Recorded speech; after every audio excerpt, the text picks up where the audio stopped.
trap count are pretty interesting. We put the traps out, and we count the insects in them twice. And I'll just run through the list for the first one. The first one on the list is Village Hall, and the total count for the two counts there was 850. Now, there's an asterisk by a lot of these because I don't know if you've ever dealt with little dead moths. And sometimes you only have enough there that you can count the heads, you know, because that's the only part that doesn't shoot. It's kind of interesting. So my feeling was it isn't critical. We know exactly the number. It's so we take this pile, we divide it into 25, then we kind of, that's how we do it. Because we'd still be counting if we didn't do it. We did put one in the Forest Reserve property down here just north of Lake Cook Road. And on that note, I had asked Kirsten to talk to her contact at the Ryerson. And what I wanted to suggest to him was that that's our only opportunity to have a true baseline number because they don't spray. And I think you all know my feeling is our big crisis last year, that's where it came from. So what I wanted them to do was put out traps, and we'd work with them on a number, and then they could monitor. Well, it turns out that they don't have a problem with that if we put the traps up and we monitor. So I think that's probably a pretty good deal. So then that trap combined count was 1,900. Okay, it gets better. The next one coming north was at Blackthorn and Juneberry. That was 1,950 combined count. The next one was Mr. Needleman's. That was at 610 Juneberry. That was the grand champion. That's the first one I checked last year, and the total count there was 2,650. I thought the trap was full of water. It was so heavy. And I dumped them all out on the street. There was a pile of moss that long, that wide, in that little trap. So that was the biggest one. And then up by the mayor's house, and you can look at where all these are. Up by the mayor's house was 1,250. And then the rest of them were pretty small. We had one at Sunset Trail in Black Hawk Lane at 360, 855 Simon by the fire station. That was the anomaly. There was 1,050 by the fire station. The only thing that I can figure, there's not a lot of people around there. You've got golf courses next east of it. You've got a golf course just north of it. There's a lot of oak trees in that area. We didn't have any phone calls when we were there. So, and then the rest of them were all 300, 400, that sort of thing. So we've got a good set of base data for that. So it's really clear to me that we need to focus on those areas with the high counts. So what we started this week was to look at our egg mass counts. And we'll talk about that in here in a couple minutes. We're focusing obviously on those areas that have the biggest numbers that we're wearing traps on. So that's what that represents. This particular sheet is really just a listing of all of the management sections on our grid map. And the ones that are highlighted are the ones that are represented by the area that's shaded in orange. So you can take that information and figure out how many acres that is. So if you look at the second page of that sheet, down at the bottom it says potential acreage. If we sprayed that area, it was 271 acres. Projected cost, and Kirsten did talk to the flying service, and it's her understanding the price of the spray would be the same this year as it was last year per acre. So based on two applications of $45 an acre, that if we sprayed that orange area, it would be $24,000 and so it's a pretty good plan. Now, that talks about the attachment activities. From January 15th to about February 15th, we're going to be conducting our AMAX studies, and we're going to be looking at 25 different locations within the spray area. We're estimating maybe a half an hour for each of those places. Obviously, you focus on certain kinds of trees. We're also going to have an opportunity to we're going to do our best things. County, I talked to Kirsten today. She talked to her contact.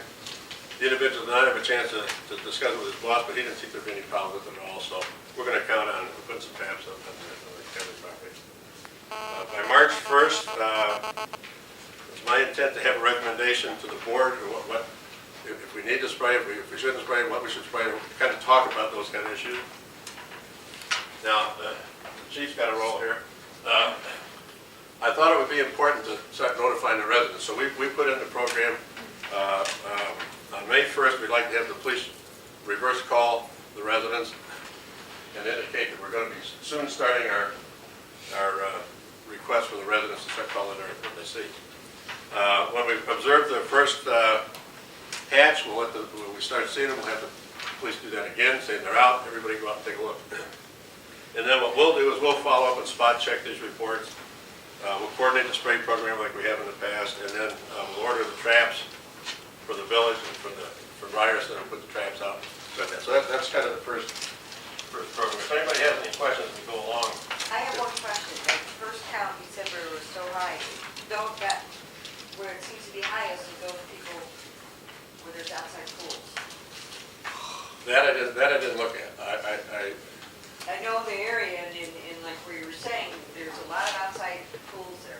I don't know what that correlation would be, but I think to me, it tells me that they're all closest, with the exception of the fire station, they're all closest to that corner of the village. Near the forest. Near the forest reserve. Right. There's the deer. Direct correlation. I guess the gypsy law is aimed at deer, so I don't quite know how that works, but. Before you go on to the next one, before this was on the agenda, I had talked with Chuck about putting a gypsy moth program, you know, what we were actually going to do in writing.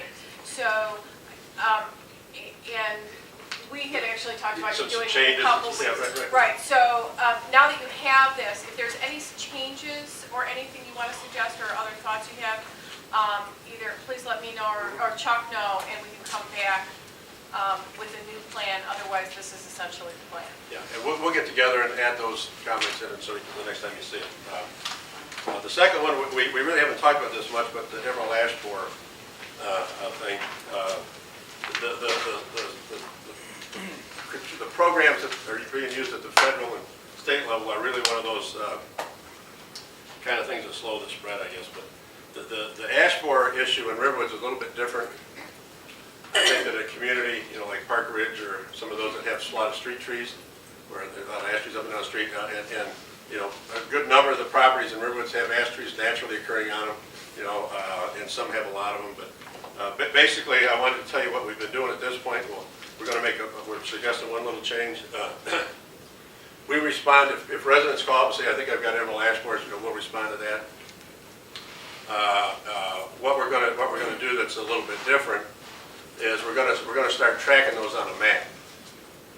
So if we go out to a resident's home and we say, let's say we find an emerald ash borer out there, we'll obviously want to track that, but we'll also provide a packet to them what they need to do in terms of, you know, the contractors that they would hire to deal with the tree. There's certain requirements they have to meet. They have to handle it certain ways and all sort of things. So our proposal would be to prepare a packet to give to the residents how they can follow up on that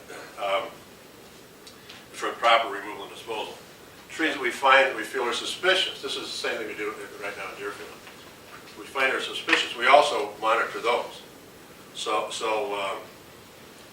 we're going to start putting those on the map too. We keep my address right now. It's quite similar to like I said, what we do in Deerfield. So the second item is when we do our diseased elm surveys and our hazard tree surveys along the roadways, we're looking at ash trees too, because you can kind of tell the ones that are stressed or that have those kind of problems. One of the issues with ash trees, there's half a dozen different insects that bore into them. So they all have some issues with them that sort of emulate what they look like with emerald ash borer. Chuck, Yes. have you found any evidence of ash borers in Riverwoods? We have. What's the closest you're aware of? Well, Glenview has them, Northbrook has them. Lake Forest has them. Yeah, Lake Forest has them. They're pretty much around. All around? Yeah. They're coming. And my guess is they're here. We just They're right haven't next found them. door. And, to finish my initial thought, they'll be less obvious because they're not up and down the street. So it's going to take a little bit more effort to kind of find them, I think. But I would suspect they're already here. So when we do our other surveys and work around the village, we're looking at the ash trees. And then, of course, we'll field verify it, confirm it, and make sure that the process is followed through the way the state requires us to do it. So that's